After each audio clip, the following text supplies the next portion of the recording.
ಸುಮಾರು 78-79ರಿಂದ ಇದು ಸಾಗಳಿ ಬಂದಿದ್ದಂಥ ಜಮೀನಿದು. ಇದು ಫಸ್ಟು ಕರಿಯಮ್ಮ ಸಿದ್ದಪ್ಪ ಬಂದಿದ್ದ ಜಮೀನು. ಅವರಿಗೆ ಒಬ್ಬಳೇ ಮಗಳು ಪಾರ್ವತಿ ಅಂತೇಳಿ. ಕರಿಯಮ್ಮ ಇರೋ ಮುಂಟ ಅವಮ್ಮ ಮಾಡ್ತಾಯಿತ್ತು. ಅವಮ್ಮ ಸತ್ತ ಮೇಲೆ ಮಗಳು ಬಂದು ಜಮೀನು ಸಾగు ಮಾಡ್ತಾಳೆ. ಈಗ ಬಂದು ಅವರು ಇಲ್ಲಿ ಪಕ್ಕದಲ್ಲಿ ದೇವೇಂದ್ರಪ್ಪ ಅನ್ನೋರು, ನಿಮ್ಮದು ಜಮೀನೇ ಅಲ್ಲ ಇದು ನಾವು ನಿಮ್ಮ ಅಮ್ಮನ ಹತ್ರ ತಗೊಂಬಿಟ್ಟಿದ್ದೀವಿ ಅಂಥೇಳಿ ಯಾವುದೇ ಪತ್ರ ದಾಖಲೆ ಇಲ್ದಲೆ ಸುಳ್ಳೆ ಎದುರಿಸಿ ಅವರಿಗೆ ರಾತ್ರಿ ಹೊತ್ತು ಬಂದು ಎಲ್ಲ ಗಿಡ ಎಲ್ಲ ಕಡ್ದಾಕಿ ಅವ್ರಿಗೆ ಜೀವದ ಬೆದರಿಕೆ ಮಾಡಿ ಅವರು ಭಾರಿ ಬಡವರದಾರೆ. ನಿಮ್ಮ TV ಮುಖಾಂತರ ಅವರಿಗೆ ದಯವಿಟ್ಟು ನ್ಯಾಯ ಕೊಡಿಸಿ ಸ್ವಾಮಿ, ದಯವಿಟ್ಟು ಕೈ ಮುಗಿತೀನಿ. ಇಲ್ಲಿ ಪೊಲೀಸ್ನವರ ಸ್ಟೇಷನ್ ತುಂಗನಗರಕ್ಕೆ ಹೋದ್ವಿ. ಅವರು ಈಗ ಆಗ ಅಂತ ನೆಗ್ಲೆಕ್ಟ್ ಮಾಡಿದ್ರು. ಆಮೇಲೆ ನಿನ್ನೆ SP ಹೋಗಿ ಕಂಪ್ಲೇಂಟ್ ಕೊಟ್ಟಾದಮೇಲೆ ಅವ್ರು ಕ್ರಮ ತಗೊಂಡಿದ್ದಾರೆ. ನಿಮ್ಮ TV ಮಾಧ್ಯಮದಿಂದನೂ ಅವ್ರಿಗೆ ಬಡವರಿಗೆ ನ್ಯಾಯ ಕೊಡಿಸ್ಬೇಕು. ಇವ್ರದೇ ಸ್ವಾಮಿ ಜಮೀನು, ಪಾರ್ವತಮ್ಮದೇ ಜಮೀನು, ಅವ್ರ ತಾಯಿ ಕರಿಯಮ್ಮಂದೇ ಜಮೀನು. ನಿಮ್ದೇನೂ ಇಲ್ಲ ದಾಖಲೆ, ಇಲ್ಲಿ ಓರಿ ಅಂತೇಳಿ ಭಾರಿ ಅವ್ರಿಗೆ ತೊಂದರೆ ಕೊಡ್ತಾರೆ. ಅವ್ರು ಇಲ್ಲೇ 30 ವರ್ಷದಿಂದ ಇಲ್ಲಾಸೆ ಓಡಾಡ್ತಾರೆ ಸ್ವಾಮಿ.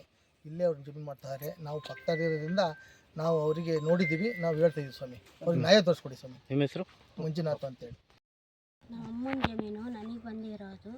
ನನ್ನಿಂದ ಅದು ಕೂಲಿ ನಾಲಿ ಮಾಡಿ ಗಿಡಗಳು ಹಾಕಿ ನಾನು ಸಾಕ್ಕೊಂಬಂದಿದ್ರೆ ಅವರು ನೈಟೇ ಬಂದು ಎಲ್ಲ ಕಡ್ದು ವಂಶ ಮಾಡಿಬಿಟ್ಟು ನನಗೆ ತೊಂದರೆ ಮಾಡ್ತಾ ಇದ್ದಾರೆ. ಕೆಟ್ಟ ಕೊಳಕ ಎಲ್ಲ ಬೈತಾ ಇದ್ದಾರೆ ದೇವೇಂದ್ರಪ್ಪನ ಕಡೆಯವರು. ಇದು ಯಾವ ಊರು, ಎಲ್ಲಿ ಜಮೀನು ಎಷ್ಟಿದೆ, ಏನು? ಇದು 1 ಎಕರೆ ಐತೆ ಜಮೀನು. ಗಾಜ್ನೂರು, ಮುಳುಕೆರೆ. ತೊಂದರೆ ಕೊಡ್ತಿರೋದು ಯಾರು? ತೊಂದರೆ ಕೊಡ್ತಾ ಇರೋದು ದೇವಪ್ಪನ ಕಡೆಯವರು. ದೇವಪ್ಪ ಆಮೇಲೆ ಅವರ ಅಣ್ಣ ತಮ್ಮಗಳು. ಏನು ಕಾರಣಕ್ಕೆ?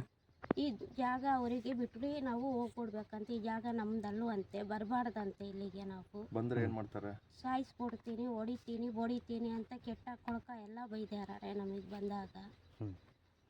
ಇಲ್ಲಿ ಇಕ್ಕಲೇ ಬೇಡ್ರಿ ಕಾಲು ಅಂತ ಹೇಳ್ತಾ ಇದ್ದಾರೆ. ಇಲ್ಲಿ ಪಂಚಾಯತಿ ಅಧ್ಯಕ್ಷರು ಅವರಿಗೆಲ್ಲ ನೀವು ಮಾಹಿತಿ ಗಮನಕ್ಕೆ ತಂದಿಲ್ವಾ? ಹೇಳಿದ್ರೆ ಅವರಿಗೆ ಇದೆಲ್ಲ ಸಮಸ್ಯೆ ಆಗ್ತಿದೆ ಅಂತ? ಅವ್ರು ಯಾರೂ ಬಂದಿಲ್ಲ. ಪೊಲೀಸ್ ಸ್ಟೇಷನ್ ಕಂಪ್ಲೇಂಟ್ ಕೊಟ್ಟಿದ್ದೀರಾ? SP ಅವರಿಗೆ ಹೇಳಿದ್ದೀರಾ ಈ ಥರ ಆಗಿದೆ ಅಂತ? ಏನು ಹೇಳಿದ್ದಾರೆ SP ಅವರು? ನ್ಯಾಯ ಕೊಡಿಸ್ತೀವಿ ಅಂತ ಹೇಳಿದ್ರು. ಇದು ಅಡಿಕೆ ಗಿಡ ಎಲ್ಲ ಕಟ್ ಮಾಡಿದ್ದು ಯಾವಾಗ ಕಟ್ ಮಾಡಿದ್ದು? ಅದು ಮೊನ್ನೆ ರಾತ್ರಿ ಕಟ್ ಮಾಡ್ಯಾರ. 8ನೇ ತಾರೀಕು ರಾತ್ರಿ ಕಟ್ ಮಾಡ್ಯಾರ ಅದನ್ನು ಗಿಡನ. ಇವಾಗ ಮಾಧ್ಯಮದ ಮುಖೇನ ಏನು ಹೇಳೋಕ್ಕೆ ಇಷ್ಟಪಡ್ತೀರಾ? ನಮ್ಮ ಜಮೀನು ನಮಗೆ ಬೇಕು ಸ್ವಾಮಿ, ನ್ಯಾಯ ಕೊಡಿಸ್ತೀವಿ. ನಿಮ್ಮ ಹೆಸರು? ಪಾರ್ವತಿ ಅಂತ. ನಮಗೆ ನೋಡಿದ್ರೆ ಹುಷಾರಿಲ್ಲ ಸ್ವಾಮಿ, ನಮ್ಮ ಮೂಲ ತಕ್ಕ ಬಂದರೆ ನಿಮಗೆ ಬಡಿತೀವಿ ಅಂತ ಹೇಳ್ತಿದ್ದಾರೆ ಸ್ವಾಮಿ. ಅವರು ಯಾರು ಹೇಳ್ತಿರೋದು? ಆಗ್ತಿದ್ದಾರೆ ದೇವೇಂದ್ರಪ್ಪ ಅನ್ನೋರು ಕಡೆಯವರು. ಯಾವ ಕಾರಣಕ್ಕೆ?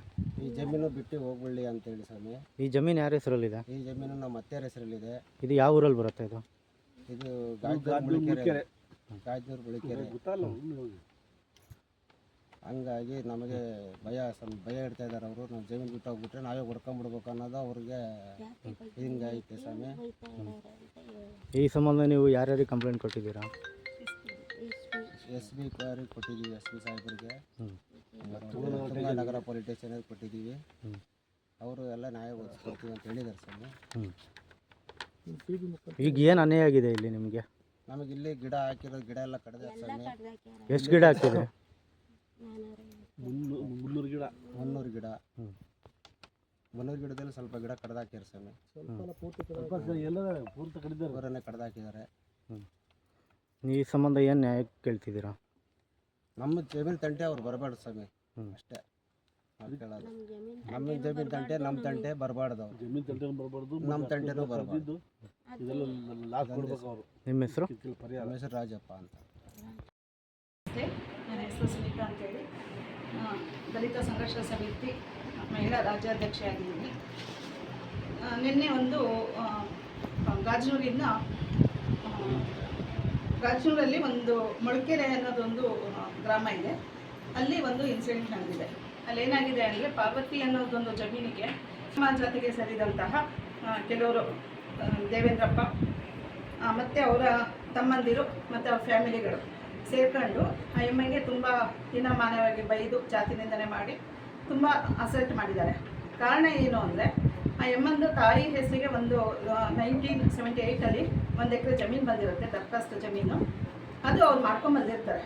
ಆದರೆ ಅಲ್ಲಿ ತುಂಬ ಬಲಿಷ್ಠರಾದಂತಹ ದೇವೇಂದ್ರಪ್ಪನವ್ರು ಏನು ಮಾಡ್ತಾರೆ, ಆ ಜಮೀನು ನನಗೆ ಬೇಕು ಅನ್ನೋ ಒಂದು ಉದ್ದೇಶಕ್ಕೆ ಇಟ್ಕೊಂಡು ಅವ್ರ ಹತ್ರ ಯಾವುದೇ ಡಾಕ್ಯುಮೆಂಟ್ ಇಲ್ಲ, ಯಾವುದೇ ಪತ್ರಗಳಿಲ್ಲ, ಆದರೂ ಕೂಡ ಆ ಜಮೀನು ನನಗೆ ಸೇರಬೇಕು ಅಂತೇಳಿ ಆ ಫ್ಯಾಮಿಲಿ ತುಂಬ ತೊಂದರೆ ಕೊಡ್ತಾ ಬಂದಿದೆ.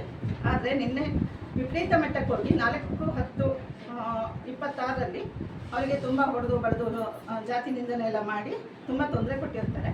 ಆ ಕಾರಣದಿಂದ ಅವ್ರು ಬಂದು ಒಂದು ಶಿವಮೊಗ್ಗ ನಗರದ ತುಂಗಾನಗರ ಸ್ಟೇಷನಲ್ಲಿ ಒಂದು ಕಂಪ್ಲೇಂಟು, ಜಾತಿ ನಿಂದನೆ ಕಂಪ್ಲೇಂಟು ದರ್ಜಾಗಿರುತ್ತೆ. ಆದರೆ ಜಾತಿ ನಿಂದನೆ ಕೇಸ್ ಆದಮೇಲೆ ನಂತರನೂ ಅವರು ಸುಮ್ಮನಿರದೆ ನಿನ್ನೆ ಏನು ಮಾಡಿದ್ದಾರೆ, ಹೊಲದಲ್ಲಿ ನೆಟ್ಟಂತಹ ಸಸಿಗಳನ್ನು ಹೆಚ್ಚು ಕಡಿಮೆ 300 ಅಡಿಕೆ ಸಸಿಗಳನ್ನು ಅವರು ಧ್ವಂಸ ಮಾಡಿದ್ದಾರೆ, ಎಲ್ಲ ಕಟ್ ಮಾಡಿ ಬಿಸಾಕಿದ್ದಾರೆ. ನಮಗೆ ಬೆಳಗ್ಗೆ ವಿಚಾರ ಗೊತ್ತಾಯಿತು. ಸೊ ನಾವೆಲ್ಲ ಒಂದಷ್ಟು ಮಹಿಳೆಯರು ನಾವೆಲ್ಲ ಹೋಗಿ ಸ್ಪಾಟಿಗೆ ಹೋಗಿ ಅಲ್ಲಿ ನೋಡಿದಾಗ ತುಂಬ ಬೇಸರ ಆಯಿತು. ಅಂದರೆ ದಲಿತರು ಯಾರು ಬೆಳಿಬಾರ್ದಾ, ಬರೀ ಉತ್ತಮರು ಬರೀ ನಾವೇ ಬೆಳಿಬೇಕು, ಜಮೀನುಗಳನ್ನು ದಲಿತರು ಮಾಡಬಾರ್ದು ಅನ್ನೋ ಉದ್ದೇಶಕ್ಕೆ ಇದೆಲ್ಲ ಮಾಡ್ತಿದ್ದಾರೆ. ಇದೆಲ್ಲ ತುಂಬ ಬೇಸರ ಆಗುತ್ತೆ ನೋಡಿ. ಹಾಗಾಗಿ ಇವಾಗ ಏನು ಮತ್ತು ಇನ್ನೊಂದು ಕಂಪ್ಲೇಂಟ್ ಇವತ್ತು ಸಂಜೆ ಕೊಡಲಿಕ್ಕೆ ಹೋಗ್ತಾ ಇದ್ದೀವಿ. ಏನು ಗಿಡಗಳನ್ನು ಕಟ್ ಮಾಡಿದ್ದು ಅದೆಲ್ಲ ಆ ಭಾಗದಲ್ಲಿ ತುಂಬ ಈ ಥರದ್ದೆಲ್ಲ ತುಂಬ ನಡೀತಿದೆಯಂತೆ. ಅದು ಇವಾಗ ಹೋದಾಗ ಅಲ್ಲೆಲ್ಲ ತುಂಬ ವಿಚಾರಗಳು ಬಂತು. ಸೊ ಎಲ್ಲರೂ ಸುಮಾರು ಕಂಪ್ಲೇಂಟ್ಗಳು ಹೇಳಿದ್ದಾರೆ. ಹಾಗಾಗಿ ಅಷ್ಟು ಜನರ ಪರವಾಗಿ ನಾವು SP ಅವರಿಗೆ ಹಾಗೂ ಸಂಬಂಧಪಟ್ಟ ಪೊಲೀಸ್ ಅಧಿಕಾರಿಗಳಿಗೆ ನಾವು ಈ ಮೂಲಕ ಮನವಿ ಮಾಡ್ತಿದ್ದೇವೆ. ಅವರಿಗೆ ಯಾರು ತಪ್ಪಿತಸ್ಥಿದ್ದಾರೆ ಅವರಿಗೆ ಕಾನೂನು ಮುಖಾಂತರ ಒಂದು ಸೂಕ್ತ ಕಠಿಣ ಶಿಕ್ಷೆ ಕೊಟ್ಟು ಅಲ್ಲಿ ಪಾರ್ವತಿಯವರಿಗೆ ಮತ್ತು ಅವರ ಫ್ಯಾಮಿಲಿಯವರಿಗೆ ಅಲ್ಲಿ ಇದ್ದು ಜಮೀನನ್ನು ಮಾಡುವಂತಹ ಒಂದು ಅವಕಾಶವನ್ನು ಕಲ್ಪಿಸಬೇಕು ಅಂತೇಳಿ ಈ ಮಾಧ್ಯಮದ ಮೂಲಕ ಎಲ್ಲ ಅಧಿಕಾರಿಗಳಿಗೆ ಹೇಳ್ತಾ ಇದ್ದೀವಿ. ಹಾಗಾಗಿ ಮತ್ತು ಈ ವಿಚಾರ ಗೊತ್ತಾದ ಕೂಡಲೇ ನಾಗರಾಜ್ ಗಾಜನೂರವರು ಹಾಗೂ ಮಂಜು ನವಲೆ, ನಿತಿನ್ ಅವರು ಹಾಗೂ ಜಗದೀಶ್ ಗಾಜನೂರು, ನೀಲಮ್ಮ, ಪಾರ್ವತಮ್ಮ ಇವರೆಲ್ಲ ನಾವೆಲ್ಲ ಒಂದು ಗುಂಪು ನೋಡೋಣ ಅಲ್ಲಿ ಏನು ನಡೀತಾ ಇದೆ ಅನ್ನೋದನ್ನು ವಿಮರ್ಶೆ ಮಾಡಲಿಕ್ಕೆ ಹೋದಾಗ ತುಂಬ ಬೇಸರ ಆಯಿತು. ಸೊ ಇದನ್ನು ನಾವು ಎಲ್ಲರೂ ಖಂಡಿಸ್ತಿದ್ದೀವಿ. ಅಕಸ್ಮಾತ್ ಇದಕ್ಕೆ ಕಡಿವಾಣ ಹಾಕದೇ ಇದ್ದಲ್ಲಿ, ಡಿಪಾರ್ಟ್ಮೆಂಟು ಕಡಿವಾಣ ಹಾಕದಲ್ಲೇ ಇದಕ್ಕೇನು ನಮಗೆ ಸೂಕ್ತ ಪರಿಹಾರ ಕೊಡದೇ ಇದ್ದಲ್ಲಿ ಮುಂದಿನ ದಿನಗಳಲ್ಲಿ ಉಗ್ರ ಹೋರಾಟವನ್ನು ನಾವು ಹಮ್ಮಿಕೊಳ್ತೀವಿ ಅಂತ ಈ ಮೂಲಕ ತಮಗೆ ಕೇಳ್ಕೊಳ್ತೀವಿ, ಹೇಳ್ತೀನಿ. ಹಾಗಾಗಿ ಇದ್ರ ಬಗ್ಗೆ ಸೂಕ್ತ ಕ್ರಮ ತಗೋಬೇಕು ಅಂತೇಳಿ ಮಾನ್ಯ SP ಅವರಿಗೆ ಕಳಕಳಿಯಾಗಿ ಬೇಡ್ತಿದ್ದೇವೆ. ನಿಮ್ಮ ಹೆಸರು? ನಮಸ್ತೆ, ಸುನೀತಾ ರಾಜ್, PSS ಮಹಿಳಾ ರಾಜ್ಯಾಧ್ಯಕ್ಷೆ.